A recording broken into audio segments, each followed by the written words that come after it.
Welcome to the Think Factory podcast. We got one question for you. What keeps you up at night?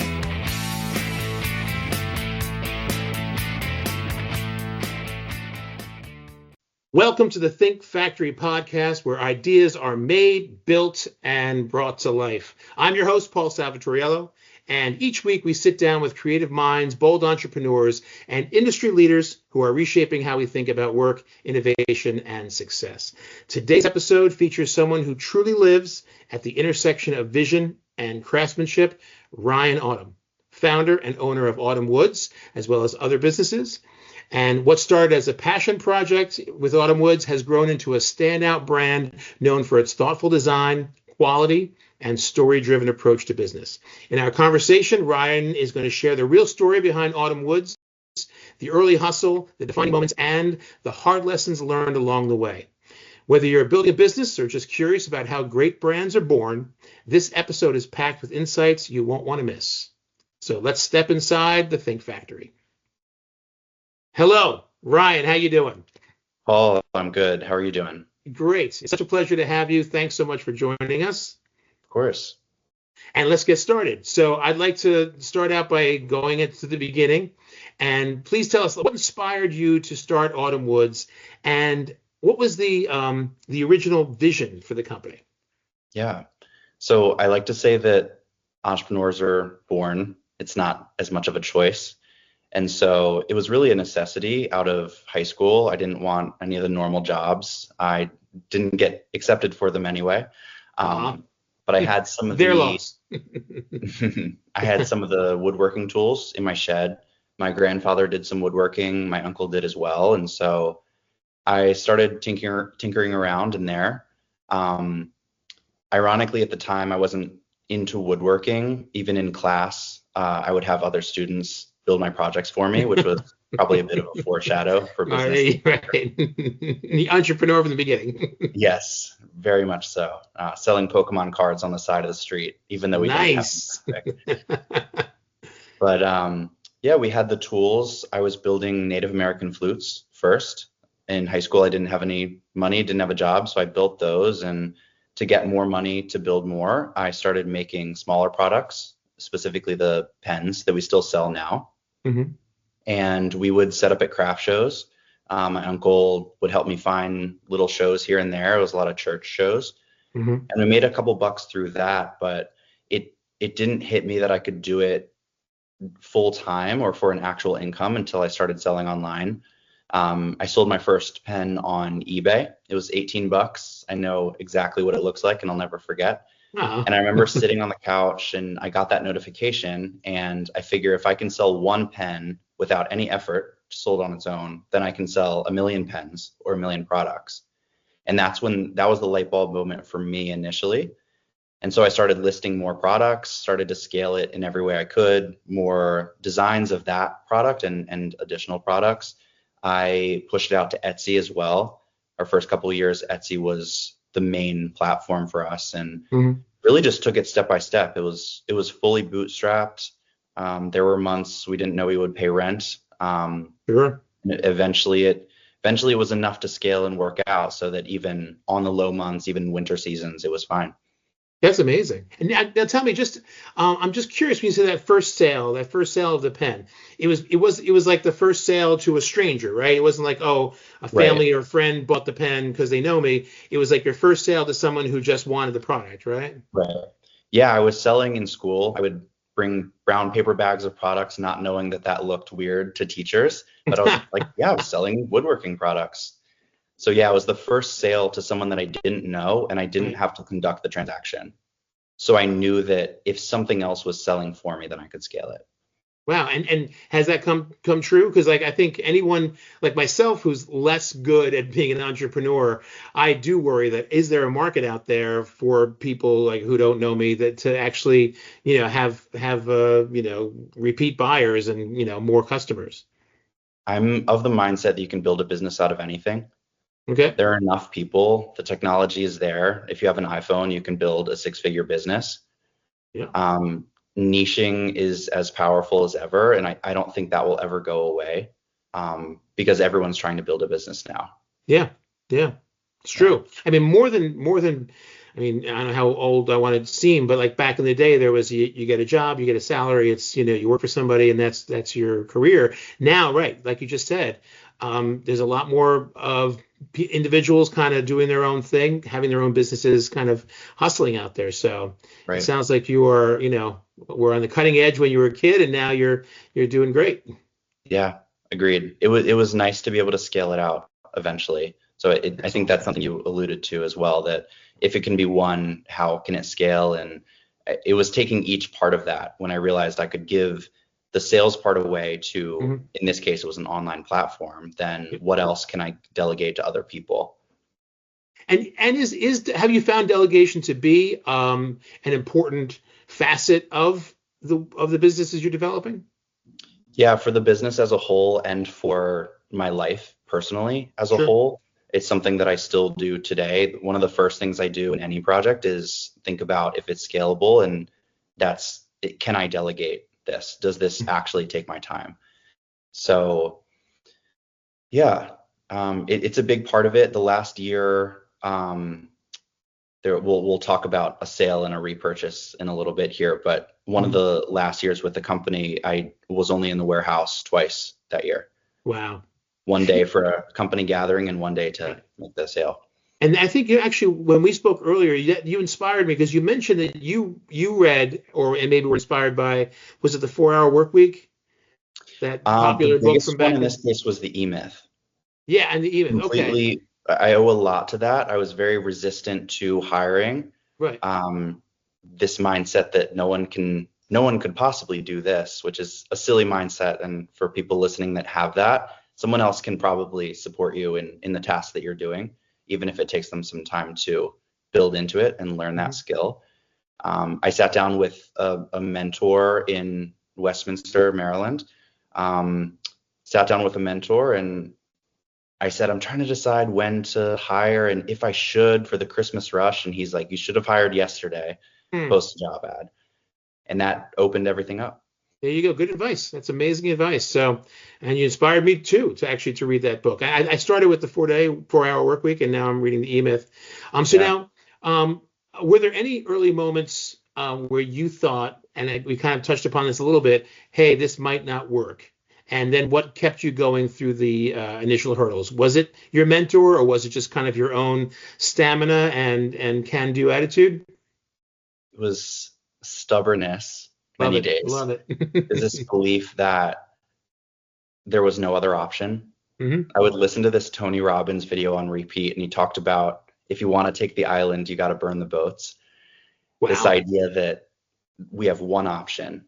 Yeah. And I feel I do business differently now, but I think for a first business as an early 20 something, without kids, without a family at that time, Mhm.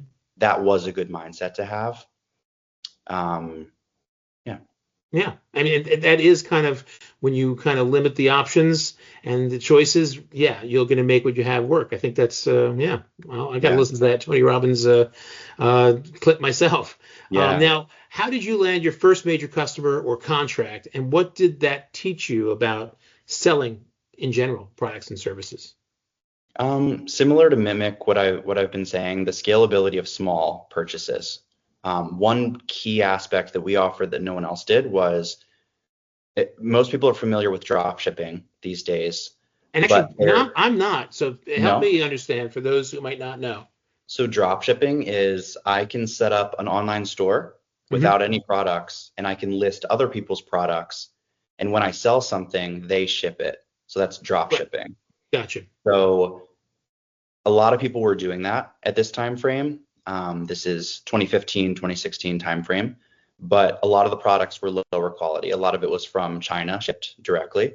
Hmm. Temu is a similar version of that, a really popular one. Right. And so at that time, I figured if we do the reverse, a lot of people want suppliers. If we are a supplier, we were doing orders for like 15, 16 bucks, and a lot of people didn't want those. But when you multiply that by 10,000, Hmm. then quickly month over month that adds up. So Sure. we built really quality systems in shipping and fulfillment and customization. We were able to customize for a really low manufacturing cost. That's awesome. That is awesome. And that first major contract or customer, what was that Yeah. experience like? So I think, yeah, I kind of missed the mark. My apologies. No, no, no, don't be Um, silly. it's the compilation of a bunch of little ones. As far as first major contract, I think it goes back to one of your other questions about if it ever got tight and hard times. And Mhm. there was it was 4 months into getting our first warehouse. And it was April, January, February, March are very slow for us in general. And Uh-huh. so we had a rent payment due and I had $300 in the bank account. And I remember my girlfriend at the time asking if we could go out to dinner. And I said, we cannot go out to dinner. We're going to Man. get rice and that's what we're going to do. Oh, yeah, a little Robin Hood. And through Etsy, I got a lead for a really large, at that time, large pen order. And they said, we need this really fast. Can we FedEx you a check? And rent was due in a couple days. The FedEx guy came in the next day and we made it through that in the next couple months. And it went well enough that I went full time the next year and was able to, everything worked out because of that one moment. So Wow. that was a bigger client. A lot of the bigger clients came from building products on the spot too. So being flexible enough that, we have bound notebooks today. We don't offer spirals, but at the time we were willing to really take anything. And we got the question, can you do spiral notebooks? We want 1,000 of them. It's like, yep, Oh, we yes, can of do course. that. Yeah, you say yes. Sure. Wow. Yeah. That's got to feel good. And I think that's just proof in the pudding that you got to be in it to win it, Yeah. And you're doing it and things will happen and you'll, it sounds like it got real close, but then, you got that one customer that came through. That's wonderful. Now, what was the turning point when or was that the turning point when you felt like, oh, my business is really starting to get traction? Or was there a breakthrough moment, or was that it actually, that kind of 11th hour order that kept you going? There were a couple times. Every year was a kind of a reverse bell curve. We'd go slowly throughout the year, and then Christmas would make us remember that everything was going really well. Huh. And so one of those, I think it was 2019, my highest ranking employee, Tyler, the operations manager, who's still with us today, he and I went to Asheville. We were like artsy and we said, we want to move the company to Asheville Oh, and of we're course. going to do this Yeah, it's a whole great big town. thing. Sure. Yeah. And we had so many conversations on that trip, we realized we wanted to take the company in different directions. Oh. And even though I was the outright owner, he was the one putting in so much effort on the manufacturing and operations side. It didn't work without him. Yeah. And so I realized through that trip that the company runs really well without me. And that's when it hit me, okay, we have a company now. This is sellable, this is scalable, this runs on its own. We have a product people want. And so that's what I would say. Realizing that it could run on its own is realizing when I had a real company. Wow. And so even though you just said that you felt like you had different visions with the person you were working with, it's not like you broke apart. It was more that you kind of stepped back a little bit to let the thing run on its own, right? I did. Is that Yeah. right? Okay. I'm glad that I made that choice instead of making the choice out of ego to take it my direction. I'm a very holistic business owner, and I'd rather it do well than roll the dice on something that's already going well. Okay. All right. That's again inspiring. And I do want to clarify again, maybe other people already know this, but when you say scalable, help me get my head around that concept, because I don't often, I mean, I'm just an attorney, so I don't sell products. So help me understand what that means. So if I'm making wooden pens and I can make one an hour and I can work 40 hours a week, my company can sell 40 pens a week. Right. If someone else is making pens and they can make 40 pens a week, and then a second person can make 40, then it's 40, 80, 120, it can multiply up exponentially. So if I'm capping our revenue for any reason, then it's not scalable. Gotcha. Okay. Yeah, Okay. both on the production side and the sales side. So front end, back end. Just curious, just out of curiosity, what does it take to make a wooden pen? Is it, I mean, without giving any trade secrets away, are we talking, is it constructed, or is it kind of like, you take a piece of wood and you kind of whittle it into the shape that eventually like ink will go through? We use a wood lathe. So we'll drill a hole in the middle for the ink, and then we put it on a lathe, which has a motor, so it spins. And as it spins, we hold a tool up to it, and the tool shapes it into a circle. So if you think of railings for a stairwell and those really nice wooden legs, like legs on a wooden chair, we make them the same way that those are made. Wow. And it must be a wooden pen. I've never used one. It must be, now I'm going to get one though. Yeah. From Autumn Woods, of course. And is it easily grippable? Is it one of those things that has great traction and, good feel? Yeah, I mean, we have a range. So we have the slimline that's a ballpoint. It'll feel similar to your traditional ballpoint. It'll just look a lot nicer and probably have your name engraved in it. Nice. And then we have up to the rollerball and fountain. Rollerball is my personal favorite, the Equinox line. Yeah. Higher quality paper you can use, and that's journaling and anything important. I love it. Okay. Birthday's coming up. Christmas is coming up. I think I know where I'm going to be shopping next. I've got you. So now, you've created something that clearly resonates. What do you think it is about Autumn Woods that sets it apart from a crowded marketplace? We really diversified. So as certain platforms that we're selling on go up and down, our overall business is fairly steady. Nice. That was a big selling proposition for us, and it really evens everything out. We plant a tree for every product sold. So now we have a slogan for all living things. And that's the idea of donating to charitable causes it could be plants, animals, humans, any sort of human rights campaign. When reformatting the company in the last couple of years, we really wanted extra oomph to push us each day. So I think that's resonated with customers as well. There's actually something to it. It adds a human layer in addition to it already being handmade. That's amazing. That is amazing. And now we talked a little bit about hiring, and you said that you were initially skittish to kind of let it out of your grip. But what is your approach now to hiring, and how's that evolved? And how's it evolved from, I don't know, the culture mindset of the company or whatever factors matter? Culture and people being appreciated is still the highest value you can give to an employee.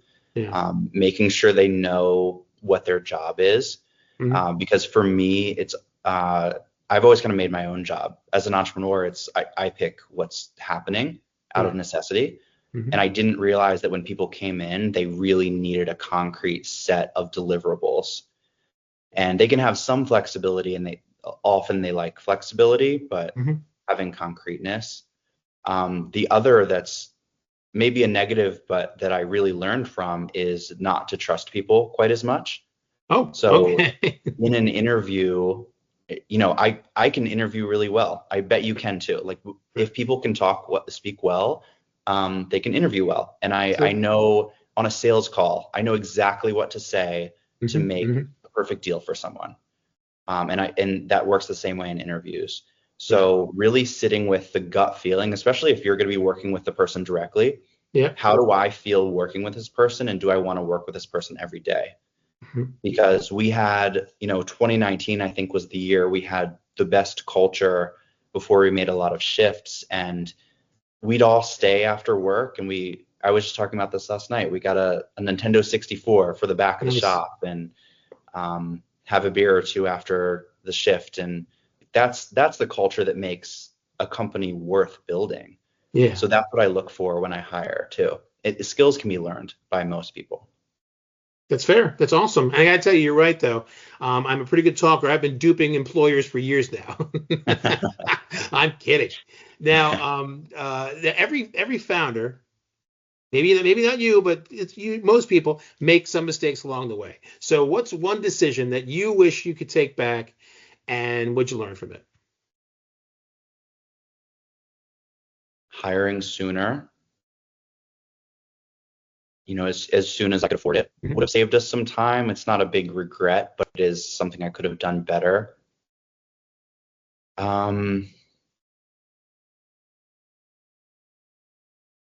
Building out a better system of people that were as motivated as me to sell.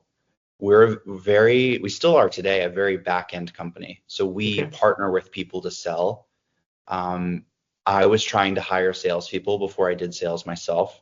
I'm a marketing person through and through. Like, I'll set up systems all day, but cold calling and outreach, at least in person, is not really my jam. I tried to hire salespeople, and I would say, okay, sell it. And I could tell them all about the product and the cost benefit and everything like that, but we didn't have any successful salespeople because as a solo entrepreneur, doing the job first, even if you really don't like it, is a possibility. That's one of the bigger mistakes that I made, spending a lot of money on salespeople. I'm sorry to cut you off. How is your sales? Has your sales chops gotten better? Because I'm with you. Sales is not a natural bone in my body, and so it's something I need to work. Are you asking if I've developed a better system for it now? Yeah, well, again, maybe it's Like, how did you kind of get around that? Focusing on what I'm good at. There you go. Okay. There's someone out there that's good at everything. And so my number one thing that I preach to any business owner is the idea of partnerships. So you can have a business partner that has the opposite skill set from you, or you can partner with another company. So there are all these woodworking companies online that don't sell our products but have a similar market. And so if we offer our product on their website, they're selling the product for us or as part of a catalog. So now someone else is doing the selling. They don't want to do the manufacturing. There's someone on the opposite side of the coin saying the exact opposite of you. They're like, I just want to sell. I don't want to have to get dirty and get dusty and that type of stuff. And you're like, I'm happy getting dusty and being back end. That's that's a synergy. You got the team for it. Yeah. That's cool. That is so cool. Now, like we talked about before, sustainability and craftsmanship becoming pretty important to consumers. There's a lot of buzz about, interestingly, in my world, in the legal world, there's a lot of companies that say that they're sustainable and eco-friendly when actually that's not quite the case. So one has to be careful in doing so. But how do those values show up? And I know they're genuine with your company, with your Autumn Woods and with your brand in general. Yeah, I think sustainability can mean a lot of things. From a really literal standpoint, we do the tree planting initiative. Right. That's awesome. So we plant a tree for every product sold. It's not only a direct give back to, one tree can source probably 1,000 of our products. It's an economical way for us to do that, but also these are often fruit bearing trees.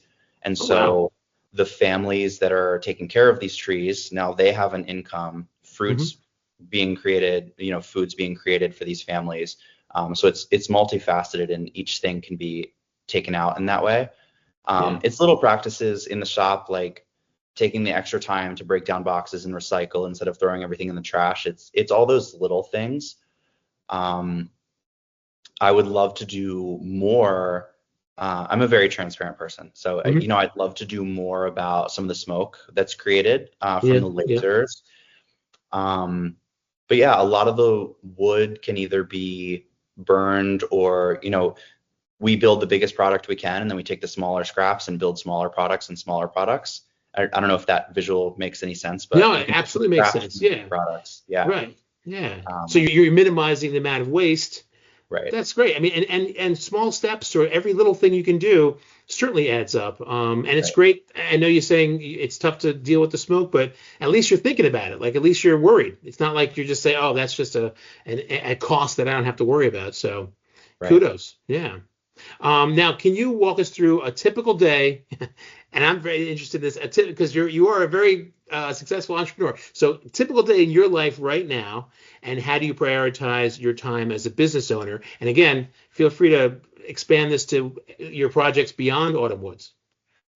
Yeah, today is a mix of a lot of projects. I mean, I know the highlight was the podcast, so you don't have to, emphasize that too much because, Of course, we know of this is course. the biggest, I don't part actually of have your anything day. else today. It's just You've the been thinking podcast. about I it want for us to be weeks, ready. I know. I mean, do you want me to talk briefly about the sale and repurchase? And Oh yeah, that, I sure, think that sure. sets a frame for it. Yeah. Absolutely.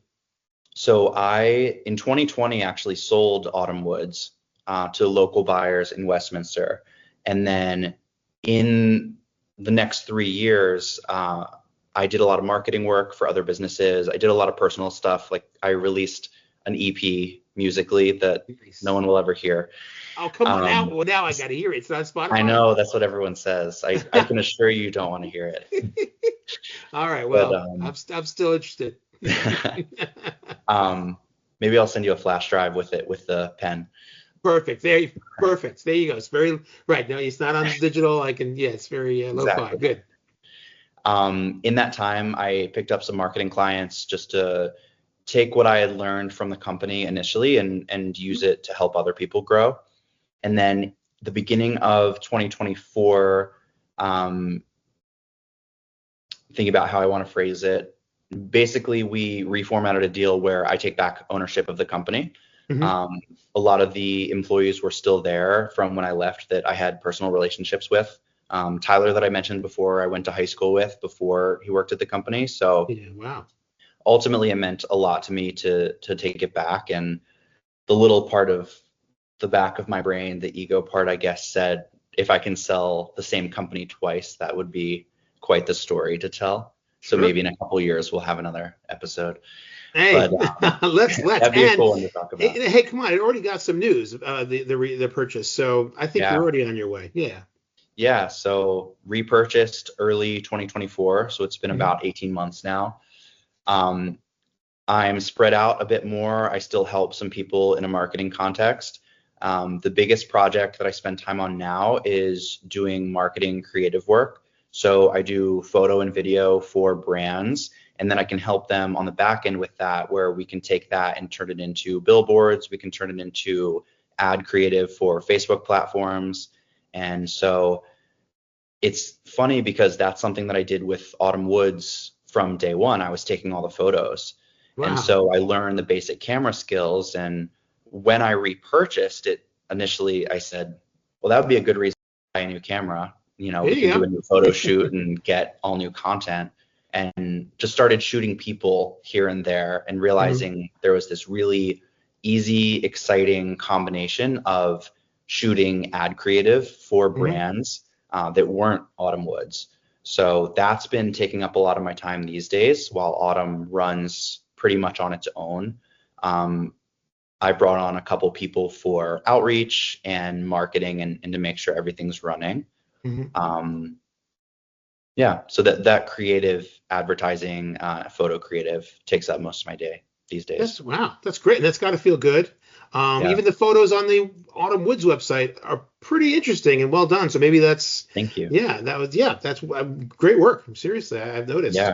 Now looking back, is there a piece of advice that you received or wish you received when starting out that you think every entrepreneur should hear? And if you don't want to give away the secret sauce, that's okay too. But I always give away the secret sauce. You said you're transparent, so now you have to. One that I used to always say, still do sometimes now, is stick around. So we have a lot of people, including myself often, with really short attention spans. Yep. And we can have this really big vision that we want to rush towards, this 10-year plan that we want to happen in a year. And then each day, myself and whoever can waste the day or waste their hours. So rush your hours, focus on your hours, and be patient on the long term versus the reverse. I think Gary Vaynerchuk was the first one to say something like that. The idea of macro patience, micro speed. Okay. So focus on your hours in the day, not your years. So kind of look at what's in front of you. Don't get stuck with your grand plans. Just kind Yeah. of take it day to day, and the grand plan will come to fruition. Is that Yeah, vision is nice, but action builds a business. there you go. There you see, there's a title for Yeah. the podcast right there. I love it. Words to live by for sure. And now, what's next for Autumn Woods? Are there? I mean, I guess what's next for Autumn Woods? Because we know that you also have this photography, creative, marketing, branding arm that you're focusing on. So is Autumn Woods kind of just doing its thing? Is there something that is new, later on that we're going to think about? From a practical perspective, we'd like to build out more partnerships. So online stores, bigger and bigger stores we'd like to be involved in, especially personalization companies. And then from a more creative, fun perspective, we want to start building out specific designs for specific charities. So we have we can build an ocean design for ocean and water restoration and cleanup, and you can take that to every different area, starting in nature. But we're big, like I said, for all living things. We're big on the humanitarian aspect of it. That's wonderful. I mean, that kind of combines. I mean, you'll get customers that want your products and care about those things. It's a perfect marriage, and really, I could see it being more business for you. Yeah.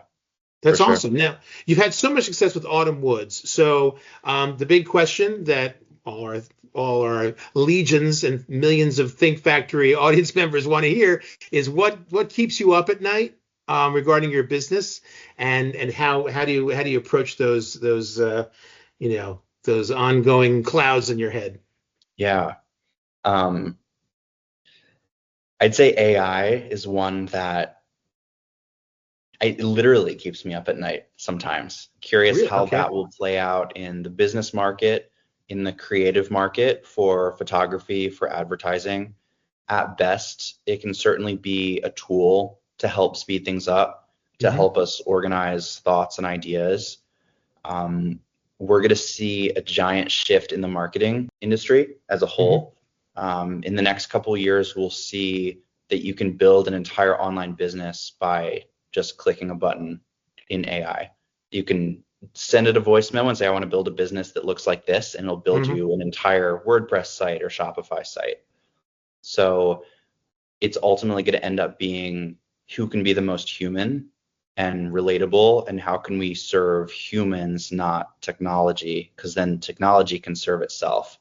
Like for things like SEO, we're looking at getting technical now, but SEO, we're looking at backlinks and keywords and all this. So the technology of Google is looking for that. But if technology can fulfill that need, then we're left back to square one of how can we help each other as humans. So that's a really positive outlook on it. The things that keep me up at night are just, after I sold initially, before I bought back, we had a supplier, one of those drop shipping suppliers that I mentioned earlier. They were bringing in 150K of revenue per year. They were getting all of that through Facebook ads, and they got kicked off of Facebook. Oh, So just like that, 150K of revenue is lost. wow. And so I think that was an initial part of me repurchasing. A lot of shifts happened in those 3 years. So anything can change at any time. Yeah. So kind of in it. And from that, I'm assuming you're thinking, okay, I got to diversify when it comes to my channels, because of something like that can happen. And it's so, I mean, I had a case not long ago where Amazon kicked these people off because of something, and and all of a sudden, they actually still had money sitting that they couldn't get at. So yeah, that can really pose a business issue. And when you say AI, do you at least feel? Because I feel like I remember hearing a news report about a musician who was just kind of wrote jingles and stuff for commercials. He wasn't like a famous rock star, and he realized right away that AI can create a song and a jingle with beautifully produced so much faster than he could, that he was nervous. At the same time, the woodworking you do, that's kind of hands on on equipment. So do you feel any solace in that? At least with Autumn Woods, the woodworking aspect of it can't be AI'd, or maybe I'm naive. Can it be done by completely. That's very true. Even if you think about it, the example you gave of jingle writing is marketing. Yeah. So like I said, the first that's going to go is marketing, and that's the difference between jingle writing and writing artful music. And so hopefully, and in a lot of ways it is, our product is more the artful side of manufacturing and creation, and people wanting to have real wood in their house, not MDF or manufactured wood, things like that. So I feel very optimistic about that. The big consideration and why it can keep me up is competition in the marketplace. If someone is better with those tools, or just the unknowns with technology. Yeah, no question. And I have to be honest, I play guitar. I've dabbled musically myself, and I tried one of those AI bots that can create a song if you just give it some lyrics, or not even. You give it a prompt. Not bad. I gotta tell you, pretty well produced. They'll sing it. There's voices for you, and I'm like, oh boy, this is gonna be tough for musicians to fight against. But you're right. It's you still can tell that there's a not a human factor involved in some of the production. So I don't know. Let's hope that there's something there. Is there anything else that you wanted to tell the audience about your projects or your work, or just kind of the benefit of your experience? If there was a plug, ryanautumn.com is the main place that I'm building out all of the additional advertising, photo, mainly looking for brand work, but I do individuals as far as creative. And then Autumn Woods Co. is the main site. I'm sure all of that will be linked in the transcript and all that kind of stuff. The other thing that came up that I thought of when you asked about advice is the idea of getting mentors as soon as possible. I don't even think I realized the power of that until a couple of years ago.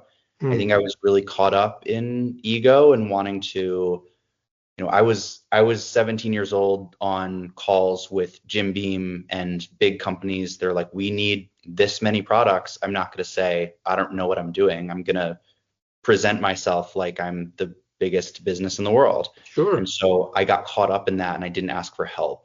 And I wasn't asking for help from the people that I looked up to. So, I'd have family members or whoever that were supportive, but hadn't done it before. So I mentioned that conversation in a coffee shop where someone recommended that I get employees, and everyone else is like, well, that's going to cost money. Why would you do that? Right. But there are people that exist that are more than happy to help. Like I've talked to people all the time. I'm always happy to talk to people about it. So finding someone who's built something bigger than you in a similar space is the biggest thing that's going to help you grow the company. Again, good words to live by. And yourself. It sounds like at some point you're going to mentor, or maybe you're already mentoring people with your own experience now. Yeah, I'm doing some consulting. A lot of times that just looks like conversations with entrepreneur friends or networking events. And especially on the operations side, it's just something that we're not taught in school. So there's viewpoints about business and all the upfront accounting and legal and the paperwork and all of that is something that can come a little later. And getting a product up for sale or a service, they're the same thing. Getting something up right away, and that's what I find myself telling people often in those conversations. That's great, and you're right. They don't teach that in school. Those are kind of on instinct, and it sounds like you have those instincts, so that's great. So Ryan, what a pleasure. Thank you so much. As my outro, this was Ryan Autumn, founder of Autumn Woods and other companies, and his journey from idea to a thriving business, and what still keeps him pushing for more. So if you enjoyed today's episode, be sure to subscribe, leave us a review, and share the Think Factory podcast with a friend or colleague who loves learning about how great ideas come to life. And one more time, Ryan, please let us know how we can find you, how we can follow you, and how I can now buy those engraved pens for my friends and family. Yeah, Autumn Woods, the best place is autumnwoodsco.com. All of our contact is through that website. And then for the branding work, photo, video, and advertising, that would be ryanautumn.com. There's the main marketing page, is that homepage, and then you can go find the photography work on there as well. I'm very easily accessible through either of those platforms, so anyone can feel free to reach out. Awesome. Ryan, I cannot thank you enough. It's been such a pleasure. And everybody who's listening, until next time, keep thinking big, building smart, and never stop creating. Remember, the Think Factory is where ideas get to work. Take care.